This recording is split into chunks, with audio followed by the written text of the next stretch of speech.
I did. Well, actually, in the 2 years I was, or just over 2 years I was on the road, I only met one other motorcyclist because there just weren't many of them on the road in those days. His name was Robert, and he was from Holland, and he'd actually emigrated to Australia, but decided he didn't want to stay there. And so he shipped all his possessions back to Holland and decided to ride his bike overland from Sydney back to Holland. We met in Kathmandu, and then we met again because I wanted to do a different part. I wanted to see a bit of India he'd already seen. So then we arranged to meet a month later near Agra, and so we met in Agra, and then we travelled together up through Leh and Ladakh, and then through around Rajasthan, and then into Pakistan, Iran, Turkey, Greece, Yugoslavia, back to Holland. So the last 4 or 5 months, I travelled with Robert. The biggest highlight was meeting Robert and falling in love with him. We had a fantastic, we were real kind of soulmates. It was sort of us against the world, struggling and trying to survive every day, and it really sort of pushed us very close. And so that was definitely the highlight. The low, I didn't enjoy travelling in India at all. I found India extremely hard work. Being ill in India was not much fun. That's probably about it, really.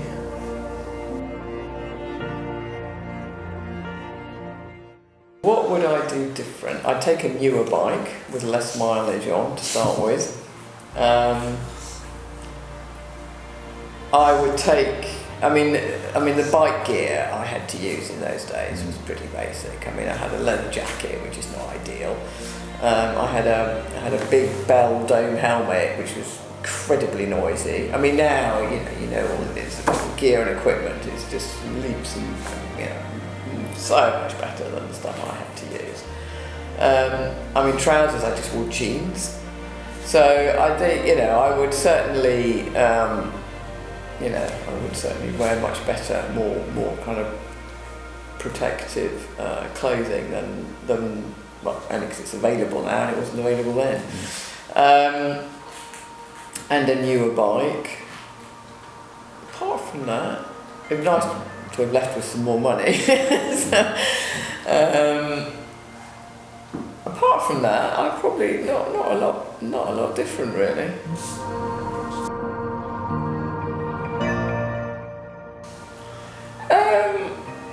I was pretty happy with the route I did. Yeah. I had absolutely no idea at all. Absolutely none. And I just find it really weird that something I did 35 years ago is now kind of like come back to and the fact that it can inspire people, especially women, I think it's absolutely amazing.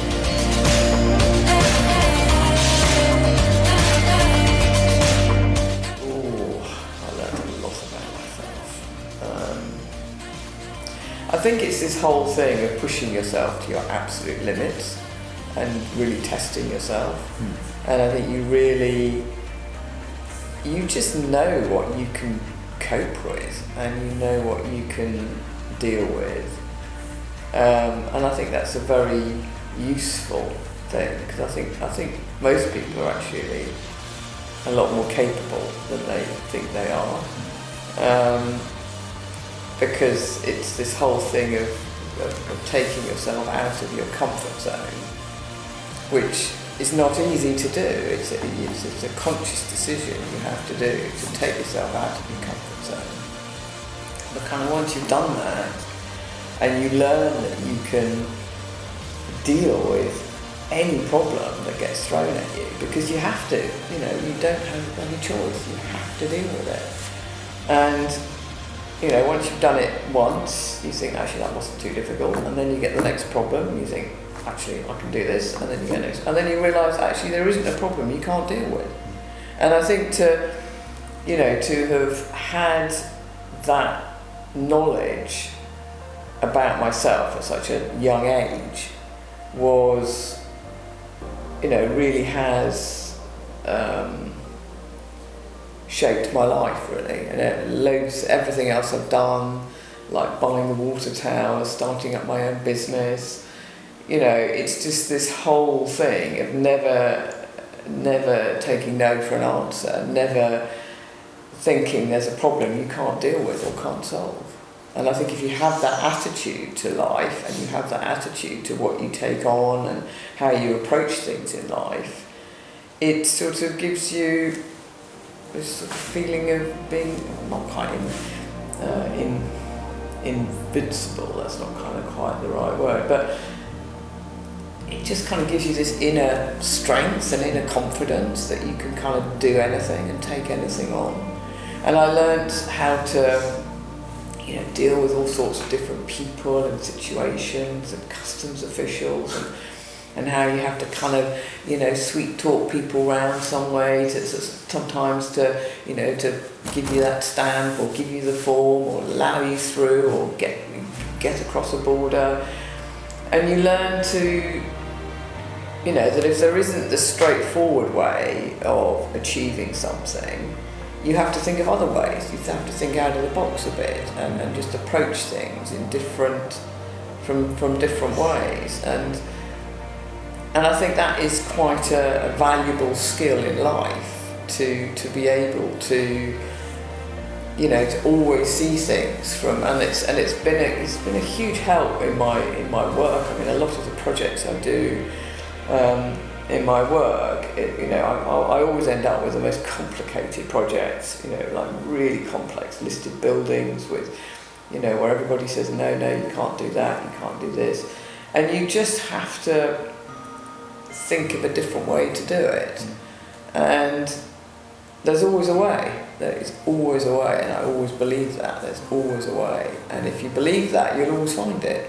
Whereas if you think, no, you can't do that, then you give up. Well, you just never give up. You just always find a way to deal with stuff.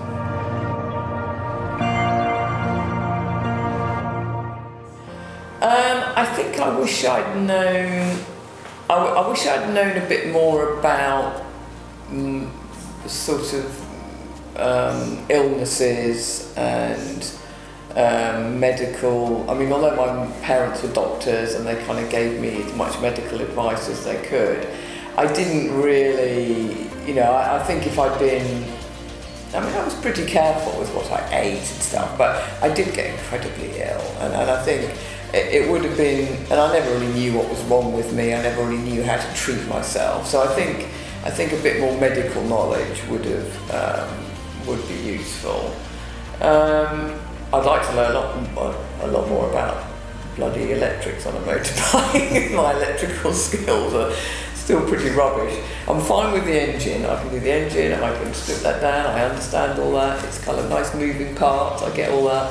But electrics and currents through bits of wire, I just don't get it.